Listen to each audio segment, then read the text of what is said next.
Hey y'all, welcome or welcome back to my channel. My name is Katrina and this is Katrina Readss.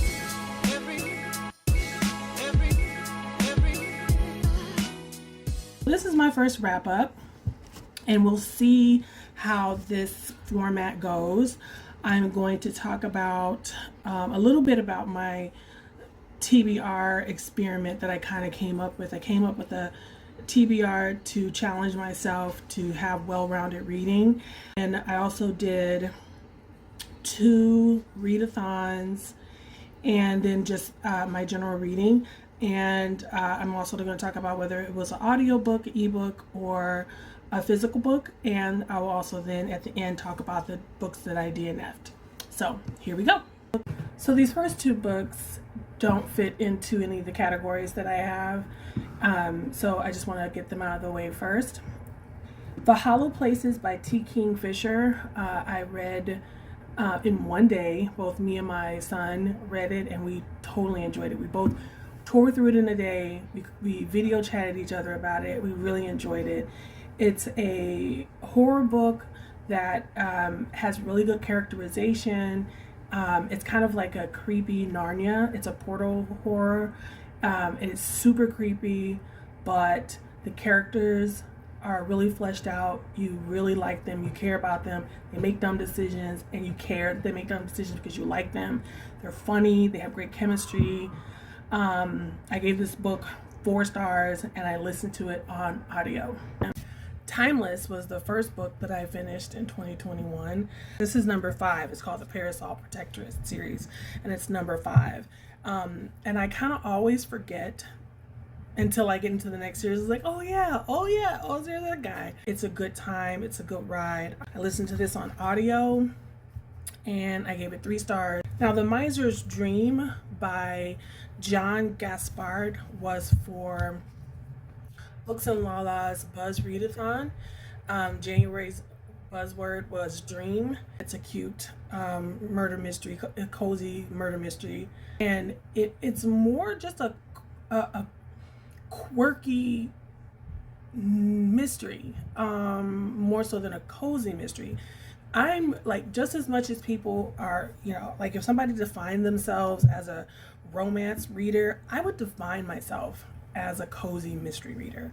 I love cozy mysteries. There's very specific things I like from them, and I don't know, maybe I should look into this because I think I say this in every other video, but I feel like just like romances have, certain things that they have to make it a romance thing, where it's like, the conflict in the 3rd act and then the happy ending, and then for me, cozy mysteries have to have like a quirky people in this town, like as a cozy mysteries, right? So there's paranormal ones and stuff like that, so none of that stuff matters, but the coziness is big, right? Like you have to have the tea shop or the coffee shop or the chocolate shop or the knitting group or the bookstore, and there's like it's described a lot. Like all of that part is described.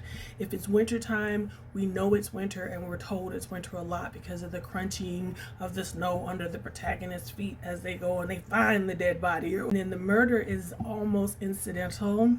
All this other stuff is going on that makes you just kind of like, it's like your gloves and your cardigan, and you sit. That's for me a cozy mystery, and this was under the cozy mystery heading. And it had quirky people, but it didn't have the other stuff. This read as a contemporary murder mystery. It was okay. It just wasn't a cozy mystery. So that's the only reason why I'm talking a little bit more about it, because I take my cozy mysteries seriously. I read it in audio and I gave it 3 stars. So the next set of books I read for Winterween, which was Gabby Reads and Olivia Reads a Latte's readathon that took place January 4th through the 10th. So the first prompt that they had was read a book with the word haunt in the title, and for that I read The Haunting of Bryn Wilder by Wendy Webb. I read it on audio and I gave it 3 stars. I think on Goodreads I actually gave it 2.5 stars. The next prompt was read a book with a blue cover, and that one I chose to do The Wife Upstairs. That also is for Gabby Read's book club that she started, the book troupe. The Wife Upstairs by Rachel Hawkins. I listened to it on audio and I gave it 1 star. The next prompt for Winterween was read a book in the dark. I read Hazel and Gray, and that was also prompt number 5, which was read a creepy novella or short story. Hazel and Gray by Nick Stone. I listened to it in audio. Got a 2 star from me. So the last prompt for Winterween was to read a book in a winter setting, and the one I picked was, well, the first one I picked, I DNF'd, and I'll talk about that one in the DNF section. But the book that I actually ended up reading was The Winter Garden Mystery by Carola Dunn. I listened to this in audio and I gave it 3 stars. I did a video about my TBR at the beginning, and I gave myself some rules, and it was a list of about 10 rules, and the idea was to make myself read a little bit more well-rounded. Now, toward the middle of the month, I was cursing it all. I was not enjoying my reading, and I was going to just flush all that down the toilet. But I think that if I pay more attention to, first of all, just being a little easier on myself and not acting as if I have to do this, or I did do a video, I just never published it yet, about to DNF or not to DNF. And so I didn't want to have this first TBR to be a failure. And it's like, wait a minute, this is my hobby. This is something that's supposed to be fun. But I did stick to this for the most part. I'm going to be easier on myself and have more options just in case books are not enjoyable. And I'm just going to think things through, because I read some really difficult books, and I didn't realize it was going to be difficult. I'm doing over a course of time, The Bluest Eye. This physically hurt. Like I had a pain in my chest reading the book. Pacola's story, the story of how angry the parents got with the kids, the other kids, even the kids who had it a little bit better than Pacola. And I read that, and then I read Jane Eyre, which wasn't the, I already had not enjoyed the books from Winterween. Jane Eyre was the next book, and it was difficult, and I was disappointed in it. Then The Bluest Eye was painful to read, and one to watch, which my plus size book, the fat phobia in that book hurt. It hurt to hear that, and that was supposed to be my romantic, quirky getaway book, and so I just was struggling.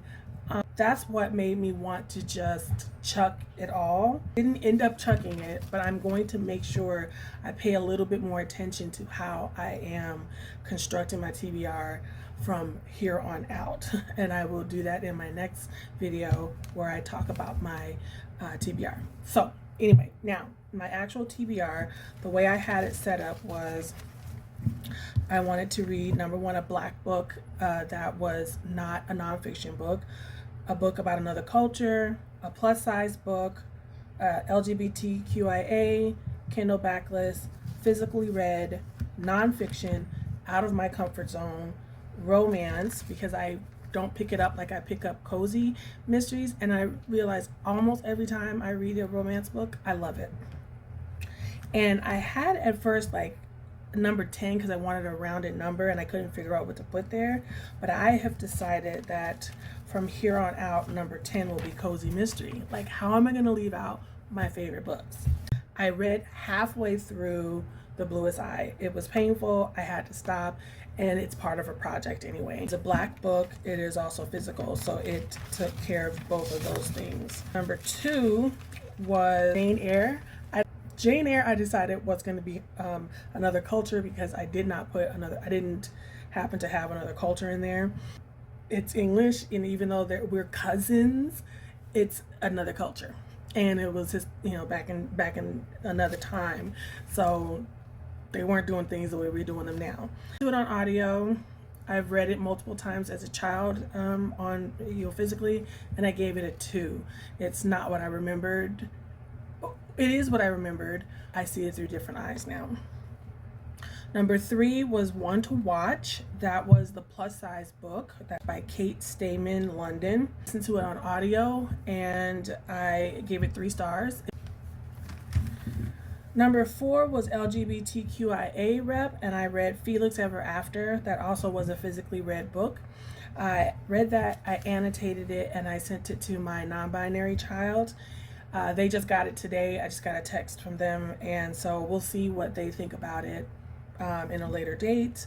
I gave it 4 stars. My number 5 requirement was Kindle backlist, and so I decided to double and triple up, and I thought it would be a romance. It's listed as a romance, and when I read the synopsis, I was just kind of like,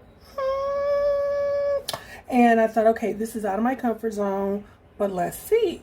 Let's give it a chance. And at the time, I remember it's written by a Black woman. She probably knows what she's doing. So then, as I began to read the book, I had to check again. Like, is this written by a Black woman? So, The Warriors by Tracy A. Ball.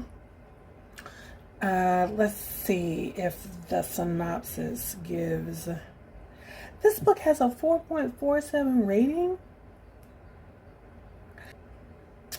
Civil Warriors, a story of love and possession. There are things the Sagamores could and could not do. William defied all societal norms. Georgie could be trusted with any secret. Georgia Ann did as she pleased, and John Richard would kill a man for hurting her. But William could not keep his feelings hidden. Georgie could not let an innocent man die. Georgia Ann could not be a slave, and despite going to hell, John Richard could not stop loving her. So, the first thing that made me feel icky about this book was that Georgia Ann is owned by John Richard and Williams, but specifically by John Richard. She was gifted as a young child to John Richard. And I can't remember if John Richard was 17 or 18, but she was like 8. And then he took her on. He felt a special affection for her. And then he takes her on. He doesn't allow anybody else to touch her. She doesn't work in the fields. He teaches her all these different languages, buys her all these pretty clothes. She grows up as a free-willed woman. Like, she grows up as if she's rich and free-willed and everything. And the way she's written is that she is totally in love with John Richard. John Richard feels a little icky about it because she's so young, you know, compared to him, and the fact that he raised her, basically. So that's like he groomed her, right? So that's the first thing that makes me feel icky. Like I said, I already was having a hard time with the reading this month. And so when the expected N-words started flying around and calling her all kinds, I mean, she's a slave. And there's other women in the household who are frustrated because Georgia Ann gets treated better than they do. When I finally decided to just end it all was when I can't remember what happened, but something made John Richard decide I can't love her, I can't have her the way I want to have her, so I'm going to send her to the fields. So that's the whole thing. He still has power over her. This is no love story. He still has power over her enough that when he decides that he has allowed her too much freedom and that he, for some moral weird reason in his mind, can't do this, he's going to send her to the field. But he doesn't just send her to the field. He takes another slave woman and has his way with her to try to make himself not want Georgia Ann. Georgie Ann. Let me look up this girl's name again. Let me at least give her some dignity. Georgia Ann. And she's crying and heartbroken. And brother, who's also in love with her, comes in and is like, why are you in the fields? And blah, blah, blah. And it's like, you know, John Richard sent me here, and she's like, I'm just gonna do whatever he tell me to do. I'm fine, but I just don't know what I did to displease him.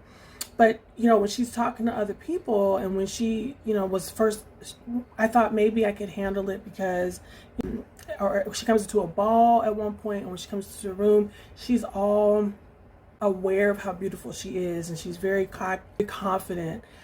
But then you realize, oh, that's all based on John Richard giving her that. It's not that she really is free, that he secretly freed her, or that any of that. And so he sends her back to the field and has sex with another black woman, and I just had to call it quits. So this book is a DNF for me. Number 6 is easy to talk about again. Read Felix Ever After and The Bluest Eye. Number 7 was nonfiction, and I read Hood Feminism by Mickey Kendall.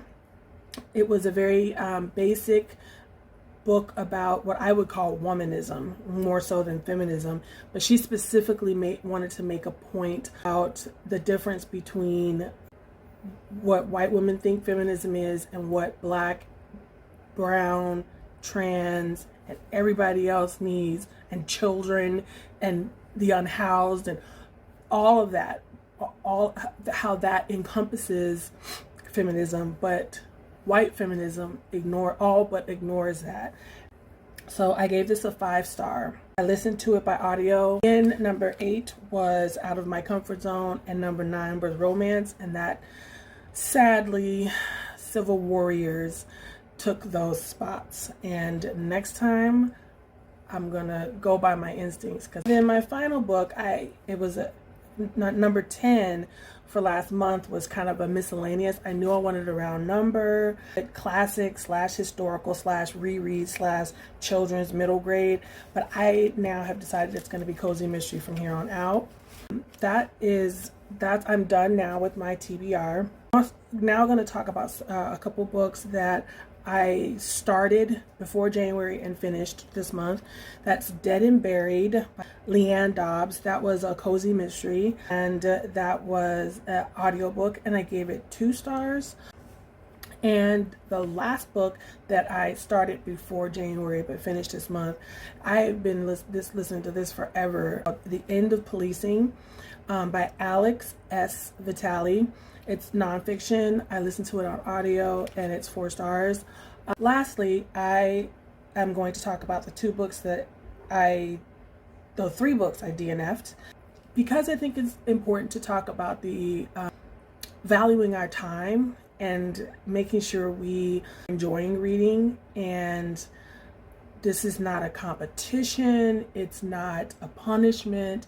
I remember while being in college reading a lot less because it was so much that we had to read for college that it just made it. And so it's like, I'm not doing that now.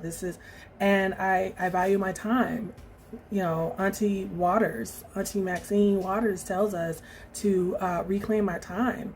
And so I just wanted to add in on my monthly wrap-ups. I will tell you what I DNF'd, because I'm going to claim my time. Time is, for me, I'm a stay-at-home mom, but my time is still worth something. I could be doing another project that I like. I could be, doing some planner stuff that I like. I could be reading another book that I enjoy. I could be spending time with my kids. I'm homeschooling them. I have a house to clean. I have a dog that's needy AF. So I can do other things with my time. And so I can add my little 2 cents to this community about it's okay to DNF. So I DNF'd Once and Future Witches by Alex A. Harrow. I was listening to some audio, had nothing to do with the narrator. First of all, I thought this would be an Arthurian book. I love Arthur and Merlin and all that. It's not. So I think I'm just gonna read really fast, quickly through my review on Goodreads. 7 hours in on the audiobook, and I just can't wait to get out of this world, so I'm DNFing it. Even though I'm not finishing the book, I gave it 7 hours to get better, so it's getting this review. The characters are flat. I don't care about any of them. The world is drab and awful. The magic doesn't help the characters so far. It just makes things worse. It's not the whimsical or magical escape I need in 2020/2021. This book also is doing this weird thing that a lot of newer books does, which is sprinkling in genderqueer people and people of color. I just needed whimsical witches, sisterly love, and maybe some political shenanigans. The synopsis talks of suffrage. Also, like, again, I thought it was going to have something to do with Arthur. I think maybe I was wanting something like that from Legendborn, because Legendborn was so awesome, and it, you know, and the cover was really beautiful, but it did not do it for me. And like I said, I gave the book 7 hours. So the next book was Murder in the Winter by Steve Damari. It was a Kindle book, and it was the winter. It was supposed to be for Winterween, a book on a winter setting. I should have trusted my instincts with this one as well.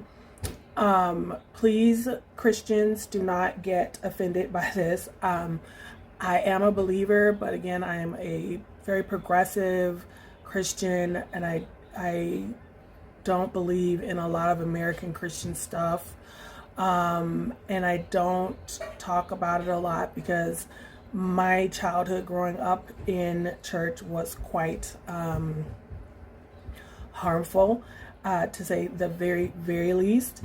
It was an okay premise. Like, it was like two guys, semi-retired detectives, but the minute I was off when I was off the Murder in Winter train was like 3 o'clock in the morning. He gets a call from his friend, who's the other detective, and he's like, I had this dream, and it was like this weird dream that he couldn't quite decipher, but it had lots of Christian symbology and everything in it, but that they both knew that meant that there was going to be a murder that they'd be needing to solve soon. And lo and behold, the next morning there was a murder, and I just was off there. Like, the weird, it's just, to me, it's weird. I don't want to do the weird prophesying American style Christianity. And the last book and the last DNF was Truth or Beard by Penny Reed. It was an audio book. I saw on someone who I really, really like their channel. And so early on in the book, one of the characters, they go down to a like an illegal racing or something, and there's different groups, you know, like there's different cliques at the racing track, and one of the groups are the skinheads, and our main characters they keep to themselves. It is not unfair of me, I believe, to not necessarily want to inhabit this world of people who would not really want me to be in it. And for someone who is just gonna treat a skinhead group the same as the rest of the other cliques, I just was like, I don't need to inhabit this world. If you have got this far in my very first ever wrap up, please put a side eye, because I side-eyed a couple of these books. So put that side-eye emoji in the comment section. Like and subscribe. Check out my Bookstagram. I'll put it up here again. I also have my link tree down in the description box. And be easy on yourself. And I'll see you in the next video. Bye. I wish that every day